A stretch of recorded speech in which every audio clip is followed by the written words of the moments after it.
Albino Santos de Lima. Você já ouviu falar sobre ele, né? Conhecido como o serial killer de Maceió. Aliás, o maior serial killer aqui do estado de Alagoas, o 5º do Brasil. Ele volta agora ao banco dos réus, hoje, quinta-feira. Dessa vez, pela morte da adolescente Ana Clara Santos Lima, ocorrida em agosto de 2024, aqui no bairro do Vergel do Lago. Eu vou trazer a Mônica Hermílio ao vivo agora, porque ela está nesse exato momento no Fórum do Barro Duro, acompanhando de perto todo esse julgamento. E o que a gente quer saber, Mônica, esse é o 3º julgamento de Albino Santos. Em que fase está o julgamento nesse momento? Porque ele já foi julgado por outros 2 homicídios e agora está nesse da Ana Clara. Bom dia. Exatamente, ministro. É o 3º julgamento que ele enfrenta. Nos outros 2, ele foi condenado. Nesse momento, né, bom dia para você, bom dia para todo mundo. Fica até difícil de dar bom dia, né, para quem está nos assistindo agora, porque agora há pouco eu estava ouvindo, né, dentro da sala do júri, onde está acontecendo o júri popular aqui na 7ª Vara, o depoimento, o primeiro depoimento, né, que o Albino prestou para a justiça em juízo, onde ele afirmava, né, confessava que tinha matado. Era isso que estava acontecendo, está acontecendo nesse momento aqui. A promotoria está passando esse vídeo para os jurados, para que os jurados possam ver ele confessando. Porque agora há pouco, em depoimento, né, o Albino, ele negou ter matado a Ana Clara. E a promotoria, né, precisou relembrar as palavras dele. Colocou na íntegra o depoimento que ele prestou, afirmando, né, que havia matado, o porquê havia matado. Inclusive, nesse depoimento que a gente acabou de assistir, poucos minutos antes da gente entrar ao vivo, eu consegui assistir junto com as pessoas que estão acompanhando esse júri, o Albino dizendo, ele se intitulou nessa confissão como do Departamento da Justiça de Alto Escalão. Ele classificou a Ana Clara como uma traficante, disse que tinha matado ela porque ela estava traficando drogas, né, aliciando outras adolescentes, viciando outras adolescentes, e ele teria recebido uma ordem divina para executar a jovem. Essa teria sido a justificativa. Nós estamos acompanhando o júri, né, desde cedo. O júri começou por volta das 8 horas da manhã, presidido pelo juiz Uli Holter. Nós acompanhamos logo no início, conversamos inclusive com o juiz, com o promotor e com uma das tias da Ana Clara. Vamos assistir, né, esses primeiros momentos desse júri que está mexendo, né, com Maceió, porque já é o 3º júri que o mesmo réu é o alvo, é o pivô. Vamos assistir a reportagem. Desde o início do júri já foram ouvidos a mãe da Ana Clara Santos Lima, dona Piedade Santos, um morador da casa para onde a Ana Clara correu tentando se esconder, uma amiga da vítima que estava com ela e o Albino dos Santos, que vetou a divulgação da imagem dele durante o júri popular. A família, que ficou posicionada em frente ao réu, acompanhou Albino dos Santos negar, desta vez, a autoria do assassinato da Ana Clara. A tia da Ana Clara, adolescente que foi morta em agosto de 2024 no bairro do Vergel do Lago, quando tinha apenas 15 anos, falou da expectativa pela condenação do homem, que tirou a vida da garota. A expectativa de toda a família é justiça. Que ele seja condenado, que ele não saia mais para a rua, que ele não saia mais para a sociedade, que ele fique preso. A questão é justiça pelos crimes que ele cometeu. No caso, matou minha irmã, minha sobrinha e muitas pessoas que ele matou. O júri, que teve início às 8 horas da manhã no Fórum da capital, está sendo conduzido pelo juiz Uli Holter, titular da 7ª Vara Criminal. É um júri importante, né?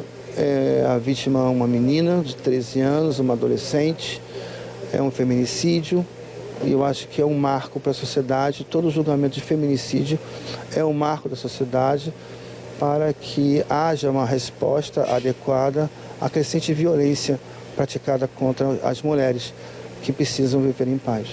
A promotoria está confiante em mais uma condenação de Albino Santos, que já foi condenado a 37 anos de prisão pelo assassinato do barbeiro Emerson Wagner da Silva, morto por ele no bairro da Ponta Grossa, e condenado a 24 anos pela morte da mulher trans Luíse Gibson Vieira de Melo, assassinada por Albino no bairro do Vergel. Este será o 3º júri. Exemplo do júri anterior, né, que teve como vítima a Tâmara, o caso de hoje não foge à regra, né? Naquela oportunidade, o réu confessara a autoria do crime. Hoje, todavia, ele a nega, né? Mas temos provas robustas, né? E em grande quantidade de que efetivamente foi ele o feminicida, né? Então, não há qualquer dúvida de que sairá daqui com édito condenatório. Vamos agora aos detalhes, né, do que aconteceu até agora.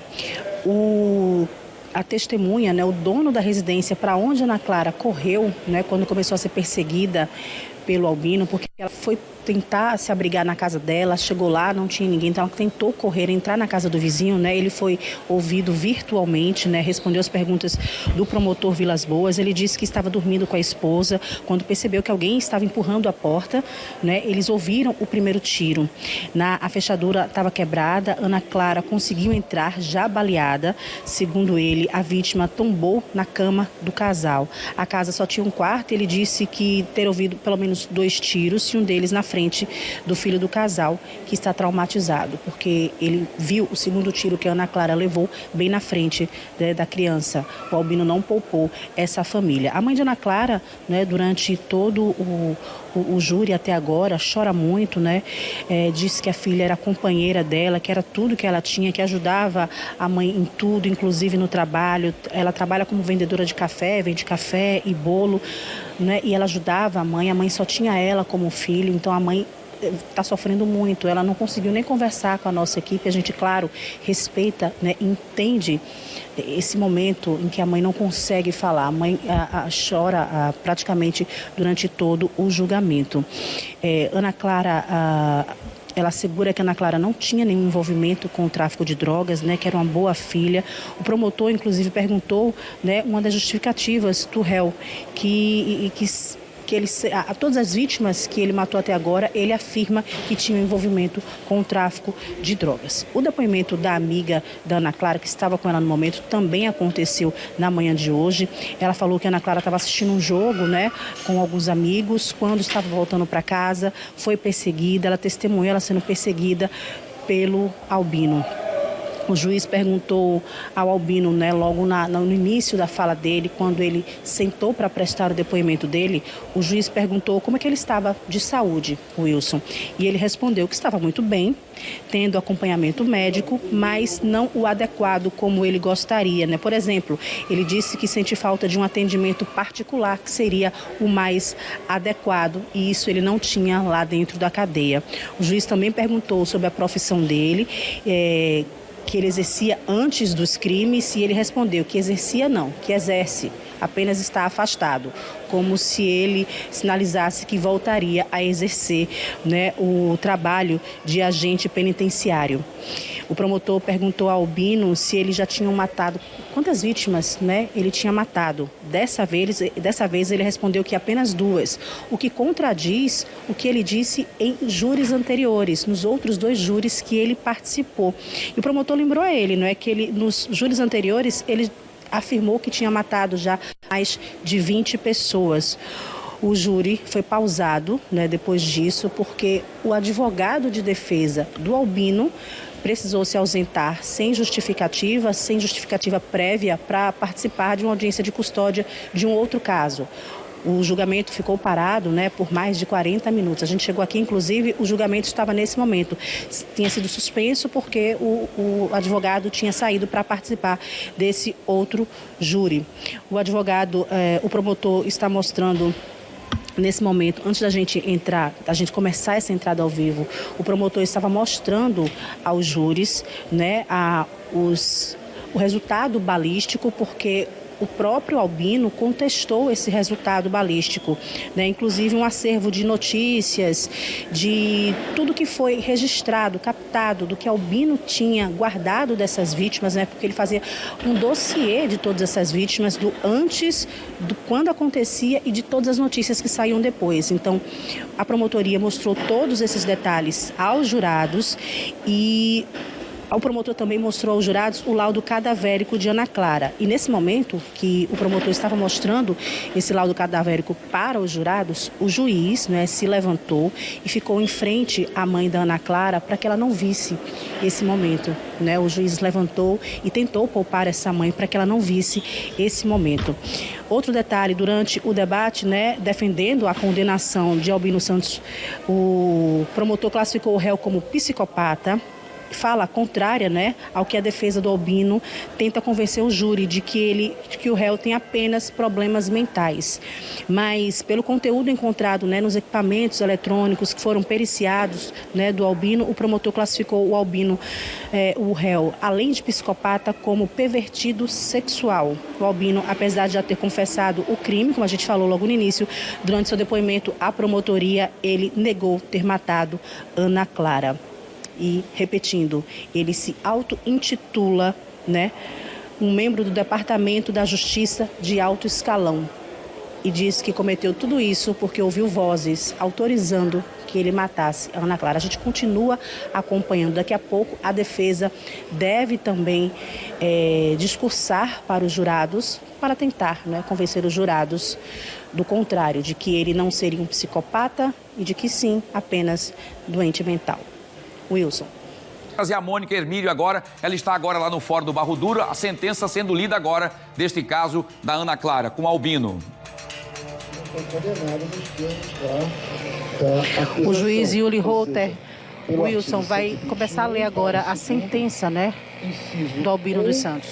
Vamos ouvir. 6, na forma do parágrafo 2º do Código Penal. E, nesses termos, eu passo, então, a dosimetria da pena e vou direto para as circunstâncias judiciais da primeira fase.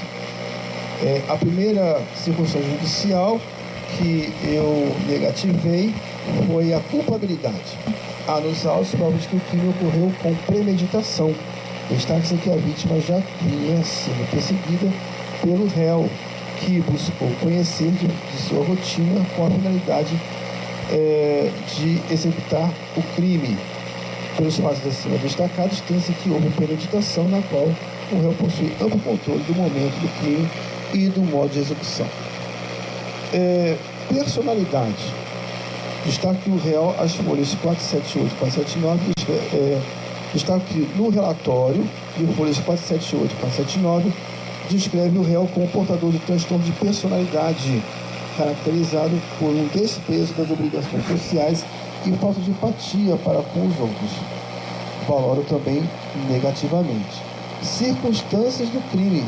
Destaca-se que o crime foi praticado na frente não só da testemunha João Vitor Rodrigues Ferreira, como também de sua esposa e um filho pequeno. Nesses casos, por representar maior risco concreto à integridade física dos presentes, conforme o entendimento do STJ, é justificada a exasperação da pena. Consequências do crime. A morte prematura da vítima privou necessariamente sua mãe da assistência no trabalho que ela executava, além do abalo emocional experimentado por esta, que perdeu sua única filha. Razão pela qual, então, eu fixo a pena base em 21 anos de reclusão, tendo em vista que cada circunstância judicial, ela aumenta de um oitavo. Bom, aqui nós temos primeiro que trabalhar a questão da confissão, porque houve uma confissão na primeira fase do julgamento e ela foi utilizada em plenário, em que pese ter o acusado negado a realização do crime.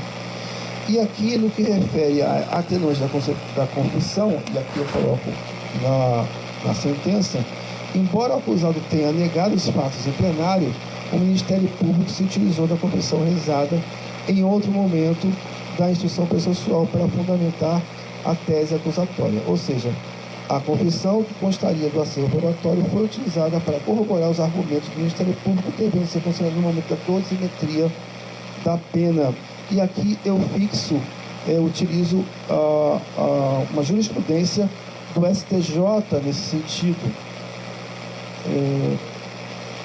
em que ele menciona que a confissão foi utilizada, aqui está dizendo assim, no item 3 da confissão.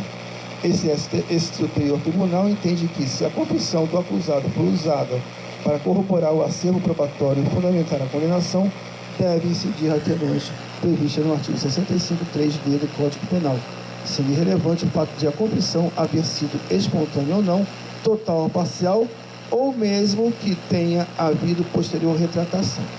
Então, aqui eu utilizo na forma do entendimento do STJ. Então, há aqui a confissão, ela vai fazer anular uma das outras agravantes, que é a motivação torpe, e então permanece mais uma agravante, aumentando a do feminicídio, agravando em 1/6, o que torna a pena intermédia em 24 anos e 6 meses de reclusão. Por fim, na terceira fase, não há nenhuma causa de aumento e nem de diminuição, razão pela qual eu torno a pena definitiva em 24 anos e 6 meses de reclusão. Regime inicialmente fechado, nos termos do artigo 33, parágrafo 2º do Código Penal. Por todo exposto, julgo procedente a pretensão punitiva do Estado para condenar o Pino Santos de Lima a 24 anos. Portanto, está aí, Wilson, a pena final, 24 anos, 6 meses, em regime fechado. Albino dos Santos agora deve acumular, mais essa pena, visto que ele já tinha sido condenado em 2 processos anteriores, pela morte do barbeiro e também pela morte da mulher trans, totalizando 61 anos nos 2 últimos julgamentos que ele se tornou réu. Nesse agora, 24 anos e 6 meses. Voltamos com você, Wilson.